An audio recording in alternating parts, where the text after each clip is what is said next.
Hello students, welcome to university academy YouTube channel. आज हम लोग इन्वर्स जेड ट्रांसफॉर्म का एक इम्पॉर्टेंट न्यूमेरिकल डिस्कस करेंगे जिसमें हमारे पास आरओसी गिवन है। प्रीवियस लेक्चर में हमने इन्वर्स जेड ट्रांसफॉर्म स्टार्ट कर दिया था जिसमें हमने एक सिंपल न्यूमेरिकल देखा था, वो भी इम्पॉर्टेंट था बट उसमें आरओसी नहीं थी। चलिए फिर आज का टॉपिक डिस्कस करते हैं, इन्वर्स जेड ट्रांसफॉर्म न्यूमेरिकल जिसमें आरओसी गिवन है।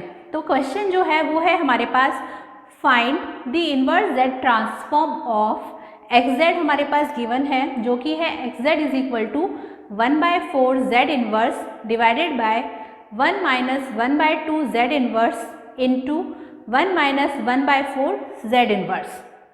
व्हेन हमारे पास तीन कंडीशन दी हुई हैं, A if R O C is mod of Z greater than 1/2, B if R O C is mod of Z less than 1/4, C if R O C is mod of z lie between 1/4 and 1/2।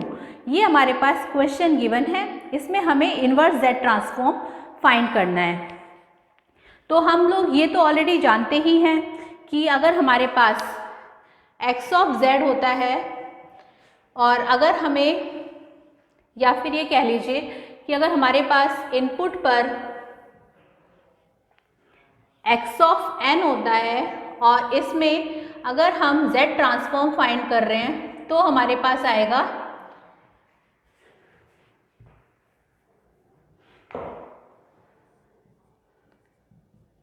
x of z। ठीक है, इसी तरह अगर input में x of z है और हमें inverse z transform find करना है तो वो आएगा हमारे पास x ऑफ n। मतलब अगर हमारे पास x ऑफ n गिवन है इनपुट पर तो उसका जब हम z ट्रांसफॉर्म फाइंड करेंगे तो वो आएगा x ऑफ z, जो हम ऑलरेडी डिस्कस कर चुके हैं। और अगर हमारे पास x ऑफ z इनपुट पर गिवन है और उसका हम इन्वर्स z ट्रांसफॉर्म फाइंड करते हैं तो वो आता है x ऑफ n। तो हमें आज यही x ऑफ n फाइंड करना है ये, ठीक है, क्योंकि हमारे पास x ऑफ z है और हमें इन्वर्स z ट्रांसफॉर्म फाइंड करना है जो कि है x ऑफ n। चलिए फिर स्टार्ट करते हैं हमारा क्वेश्चन। तो इसे रफ कर देते हैं, ये सिर्फ समझाने के लिए था।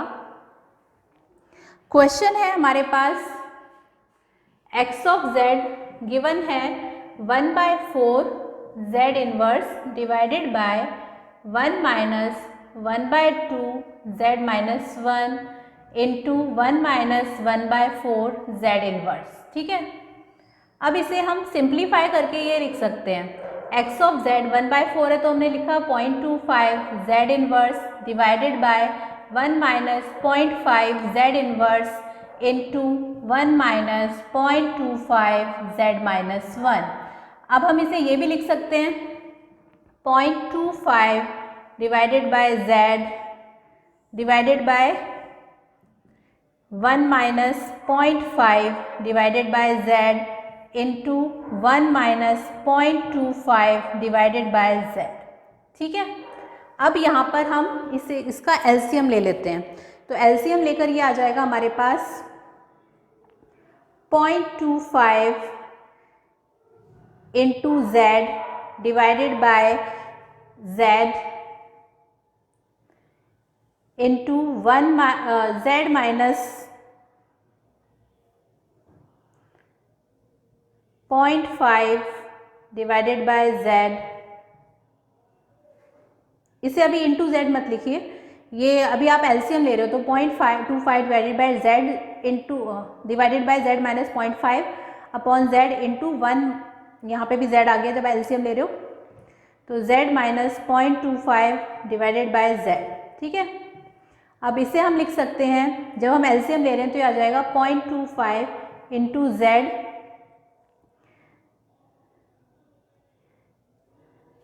और जब इसे आप सिंप्लीफाई करोगे तो ये आ जाएगा z minus 0.5 into z minus 0.25। ठीक है, after simplify we will get x of z हमारे पास आ जाएगा 0.25 z divided by z minus 0.5 into z minus 0.25। ठीक है, ये आ गया। अब इसमें हम इसको मैं यहाँ लिख देती हूँ, ऊपर वाला रफ कर देते हैं, इसमें कुछ भी नहीं था, ये क्वेश्चन था। इसमें 1/4 को 0.25 लिख दिया हमने दोनों साइड, और 1/2 को हमने 0.5 लिख दिया। फिर जहाँ जहाँ z इन्वर्स था उसे डिनोमिनेटर में ले गए, फिर उसके बाद एलसीएम ले लिया, उसके बाद हमारे पास वैल्यू ही आ गई। ठीक है, अब हम इसे लिख सकते हैं, ये मैंने वैल्यू यहाँ रख दी, तो ये आ गया 0.25 into Z divided by z minus 0.5 into z minus 0.25। ठीक है, बाकी ये जो वैल्यू है इसको हम रफ कर देते हैं, इसकी कोई नीड नहीं है अब। तो xz हमारे पास ये आ गया है। अब इसमें हमें सॉल्व करना है कि हम इसे अब क्या किस तरीके से सॉल्व करें, वो हमें इसमें देखना है। तो अब यहाँ पर हम ये जो z हमारे पास है इसको हम यहाँ पे डिनोमिनेटर में ले जाएंगे। तो xz हो गया हमारा, xz divided by z is equal to 0.25 divided by z minus 0.5 into z minus 0.25, ये आ गया। ठीक है, इसको हम ये भी लिख सकते हैं, xz divided by z is equal to a upon z minus 0.5 plus b upon z minus 0.25, ये भी हम इसे लिख सकते हैं। ठीक है, तो अब यहाँ पर हम क्या करेंगे, अब इसे हमें सिंप्लीफाई करना है। तो आप ये इसमें याद रखेंगे, जब आप a की वैल्यू फाइंड करेंगे तो z is equal to 0.5 put करेंगे, जब आपको b की वैल्यू फाइंड करनी है तो z is equal to 0.25 put करेंगे। तो बस अब हमें इसका यूज़ करके हमें इसे सॉल्व करना है। तो हम यहाँ पर ये लिख सकते हैं इसमें पूरे में कि हमारे पास xz है 0.25 divided by z minus 0.5 into z minus 0.25, और साथ में हम इसमें लिख सकते हैं इसको is equal to a upon z divided by a upon z minus 0.5 plus b upon z minus 0.25। बाकी इसकी कोई नीड नहीं है, ये इसे हम रफ कर देते हैं। तो अब हमें इसमें वैल्यू a और b की फाइंड करनी है। तो जैसा कि मैंने आपको बताया, अगर आपको a की वैल्यू फाइंड करनी है तो put z is equal to 0.5, जब आपको b की वैल्यू फाइंड करनी है तो put z is equal to 0.25। तो सबसे पहले हम यहाँ पर a की वैल्यू फाइंड करेंगे, तो put z is equal to 0.5, तो a आ जाएगा हमारे पास xz, और यहाँ पर ये डिवाइडेड बाय z भी है। ठीक है, तो ये xz डिवाइडेड बाय z भी है, जैसा कि अभी यहाँ वाला हम z यहाँ ले आते हैं। तो ये हो गया a xz divided by z into आप z कर देंगे is equal to 0.25 divided by z minus 0.5 into z minus 0.25। अब यहाँ पे आपने मल्टीप्लाई z इधर करा है तो जाहिर सी बात है इधर भी आप करेंगे, तो इसमें हमारे पास जो इक्वेशन आएगी वो अब ये आएगी हमारे, यहाँ पे आप z नहीं लिखेंगे, z माइनस 0.5 करेंगे, क्योंकि हम वैल्यू तो a की फाइंड कर रहे हैं ना, और a के नीचे z माइनस 0.5 है, तो z माइनस 0.5 से आप यहाँ मल्टीप्लाई कर देंगे, इसी तरह z माइनस 0.5 से आप यहाँ पर मल्टीप्लाई कर देंगे। ठीक है, ये आ गया, तो a आ गया xz divided by z into z minus 0.5, और ये वैल्यू ये आ गई। अब यहाँ z माइनस 0.5 से z माइनस 0.5 कैंसिल हो जाएंगे, और वैल्यू हमारे पास a की आ जाएगी 0.25 डिवाइडेड बाय z माइनस 0.25। अब आपको z की जगह क्या पुट करना है, 0.5, तो ये आ गया 0.25 डिवाइडेड बाय 0.5 माइनस 0.25। अब अगर आप 0.5 से माइनस 0.25 करते हैं तो आता है 0.25, यानी कि 0.25 डिवाइडेड बाय 0.25। 0.25 से 0.25 कैंसिल हो गए, कैंसिल होकर आ गया 1, तो a की वैल्यू आ गई हमारे पास 1। ठीक है, इसी तरीके से हम निकाल लेंगे b की वैल्यू, तो a हमारे पास आ गया है 1, तो a को मैं लिख देती हूँ यहाँ पे कि a आ गया 1। अब b की वैल्यू फाइंड करनी है, इसे रिपीट करने की ज़रूरत नहीं है क्योंकि ये मैं ऑलरेडी इसे अच्छे से डिस्कस कर चुकी हूँ।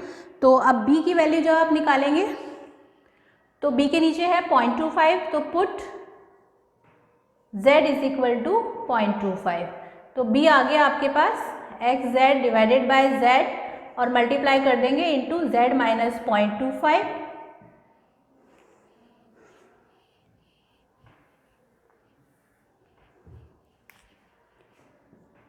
हम निकाल रहे हैं b की वैल्यू, तो b आ गया xz divided by z into z minus 0.25 और ये आ गया आपके पास 0.25, ऊपर भी आप z माइनस 0.25 से मल्टीप्लाई कर देंगे तो ये आ जाएगा z minus 0.5 into z minus 0.25। अब z माइनस 0.25 से z माइनस 0.25 कैंसिल हो गए, कैंसिल होकर हमारे पास b की वैल्यू आ गई 0.25 डिवाइडेड बाय z माइनस 0.5। अब हम यहाँ पे 0.25 तो न्यूमरेटर में है और डिनोमिनेटर में z की वैल्यू हम 0.25 रखेंगे तो 0.25 माइनस 0.5 और 0.25 में से जब हम 0.5 माइनस कर देंगे तो ये आएगा हमारे पास माइनस 0.25। तो ये आ गया 0.25 डिवाइडेड बाय माइनस 0.25 और 0.25 से 0.25 कैंसिल हो गए, कैंसिल होकर वैल्यू आ गई -1, यानी कि जो b की वैल्यू आई है वो अब आ गई हमारे पास -1। तो यहाँ हम लिख देते हैं कि b हमारे पास आ गया है -1। अब बस इसमें a और b की वैल्यूज़ को हम पुट कर देंगे, पुट कर हम देखेंगे क्या आ रहा है हमारे पास। अब यहाँ पर ये सब रफ कर देते हैं, बस सीधा वैल्यू पुट कर देते हैं। आपने देखा कितना इजी क्वेश्चन था ये। तो हमारे पास x of z divided by z is equal to आ गया, a है हमारे पास 1 divided by z minus 0.5 plus b है हमारे पास -1 डिवाइडेड बाय z माइनस 0.25। हम इसको लिख सकते हैं x of z divided by z is equal to 1 upon z minus 0.5 और ये आ गया plus minus minus -1 divided by z minus 0.25। ठीक है, अब z को इधर न्यूमरेटर में मल्टीप्लाई कर देंगे तो x ऑफ z आ जाएगा z upon z minus 0.5 minus z upon z minus 0.25, ये हमारे पास आ गया। ठीक है, अब इस वैल्यू को मैं ऊपर लिख देती हूँ, फिर उसके बाद हम इसमें इन्वर्स z ट्रांसफॉर्म फाइंड करेंगे। ये जो वैल्यू आई है वो है xz is equal to z upon z minus 0.5 minus z upon z minus 0.25। इसको मैं यहाँ ऊपर लिख देती हूँ।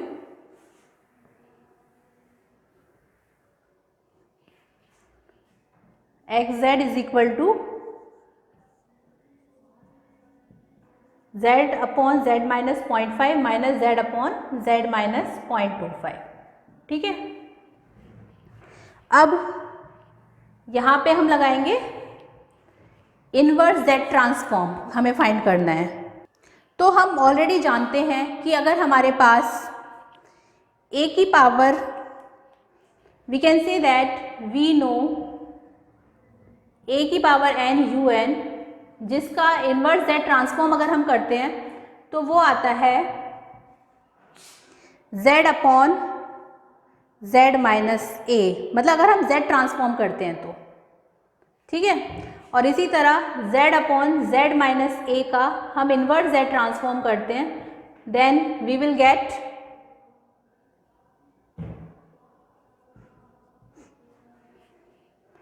a की पावर n un। ठीक है, बस अब इसी टेक्निक का यूज़ करके इनकी वैल्यूज़ को हम रख लेंगे। तो हमारे पास यहाँ पर आ जाएगा xn आ जाएगा, xn is equal to 0.5 n un minus 0.25 n un। ठीक है, अब इसको मैं ऊपर लिख देती हूँ, बाकी रफ कर देते हैं। ये जो हमने वैल्यूज लिखी थी जिन्हें हम जानते हैं कि a की पावर n un का z ट्रांसफॉर्म होता है z upon z minus a और z upon z minus a का इन्वर्स z ट्रांसफॉर्म होता है a की पावर n un, बस उसी का यूज़ करके हमने ये इक्वेशन फाइंड करी है। तो यानी कि हमारे पास इन्वर्स z ट्रांसफॉर्म आ गया, xn is equal to 0.5 n un minus 0.25 n un। ठीक है, अब ये तो इन्वर्स z ट्रांसफॉर्म निकालना तो बहुत आसान था, बट अब बात आती है ये जो कंडीशंस दी है इसमें क्या करना है। So we can say that अगर हमारे पास mod of z greater than है तो इसका मतलब होता है means it is right hand sequence. अगर mod of z greater than है तो वो राइट हैंड सीक्वेंस है, अगर mod of z is less than show हो रहा है तो वो लेफ्ट हैंड सीक्वेंस है। मतलब mod of z less then अगर शो हो रहा है इसका मतलब वो लेफ्ट हैंड सीक्वेंस है। तो इसमें हम ये कह सकते हैं कि यहाँ पे हमारे पास जब mod of z greater than है तो यानी कि both things will be same, इसमें कोई चेंज नहीं होगा, both of the things will remain same.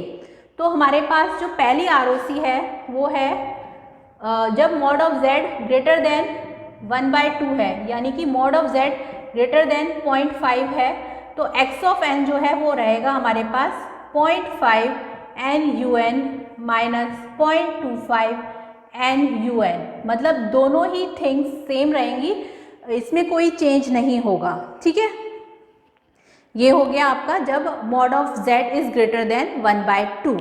But when mod of z is less than 1/4, यानी कि अब इसे रफ कर देते हैं, ये आप को अब याद ही रहेगा कैसे क्या करा है हमने इसमें।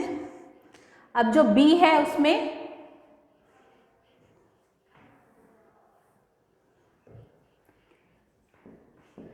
हमारे पास mod of z less than 1/4 है, यानी कि mod of z less than 0.25 है, तो ये लेफ्ट हैंड सीक्वेंस है। अब जब ये लेफ्ट हैंड सीक्वेंस है तो हम ये कह सकते हैं कि इसमें क्या होगा, means both the term change in u of -n -1, दोनों ही टर्म चेंज हो जाएंगे u ऑफ -n -1 में।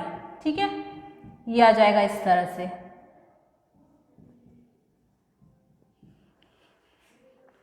ये हमने बस un को रिप्लेस कर दिया u ऑफ -n -1 से, तो ये xn आ गया हमारे पास। और यहाँ पे भी हमारे पास ये जो है इट ऑल्सो विल बी -0.5, तो ये हो गया -0.5 n u ऑफ -n -1, और ये माइनस था तो ये माइनस इधर और ये इस तरह से। ठीक है, तो ये x ऑफ n आ जाएगा हमारे पास -0.5 n u ऑफ -n -1, और माइनस माइनस बिकम प्लस, तो प्लस 0.25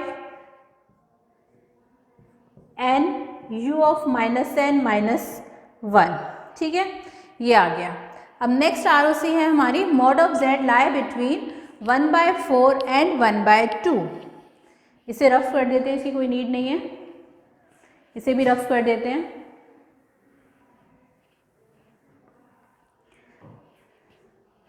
यानी कि इसमें थर्ड वाले में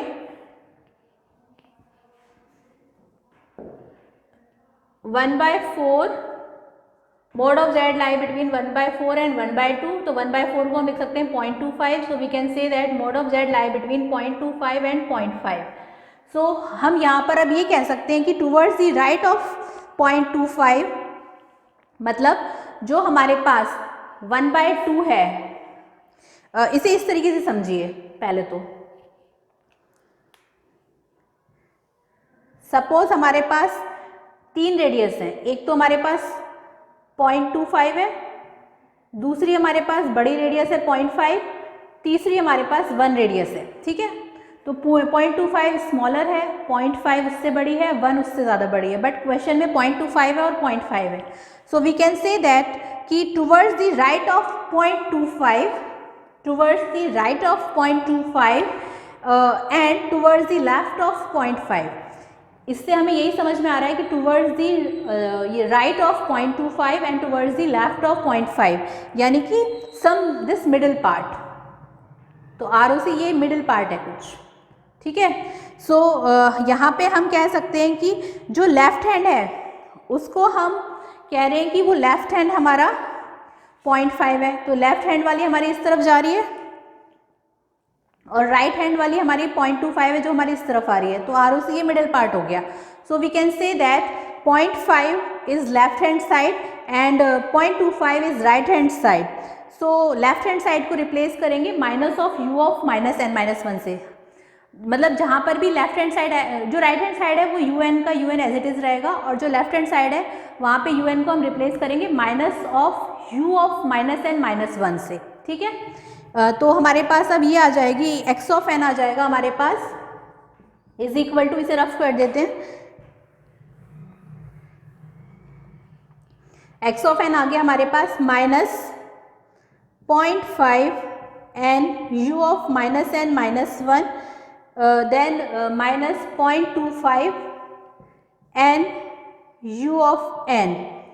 मतलब ये जो ये है ये तो हमारा चेंज हो गया, यहाँ पे un की जगह minus of u of -n -1 आ गया, और ये हमारा चेंज नहीं हुआ, ये एज इट इज़ रहा। तो जो हमारा लेफ्ट हैंड साइड था उसमें un हमारा रिप्लेस हो गया, जो हमारा लेस देन था लेस देन जो था उसमें यू एन को रिप्लेस करके हमने minus of you of minus N minus one कर दिया, और जो ग्रेटर देन था वो एज इट इज था, ठीक है।